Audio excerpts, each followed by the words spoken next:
Hello guys, কেমন আছো তোমরা সবাই? তোমরা আজকে দেখতেই পাচ্ছ আমি এই ব্লাউজ পেইন্টিংটার পার্ট 2 নিয়ে চলে এসেছি। তো এই হচ্ছে আমার সেই ব্লাউজটি, যেটি আমি হাফ করে রেখেছিলাম। মানে আমি পার্ট 1 করে তোমাদের সাথে শেয়ার করেছিলাম। এবার পার্ট 2 এর জন্য তোমাদেরকে বলেছিলাম ওয়েট করতে।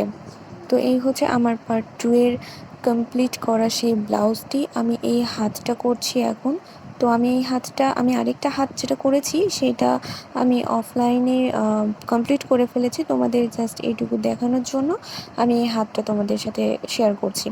তোমরা দেখতেই পাচ্ছ আমি যে কালারটি যেভাবে করেছিলাম লোটাসটা, এই হাতে শুধুমাত্র আমি এই লোটাসটি দিয়েছি এবং তোমরা দেখতেই পাচ্ছ ইয়েলো কালারের যে ডট ডটটা সেটা আমি করেছি। তো প্লিজ তোমরা গাইজ বলো যে আমার এই ব্লাউজটি পেন্টিং করা কেমন হয়েছে, আর তোমরা প্লিজ আমাকে কমেন্ট করো বেশি বেশি, আর এভাবেই আমার পাশে থেকো, আমার চ্যানেলকে সাপোর্ট করো সবাই। Thanks for watching. টাটা।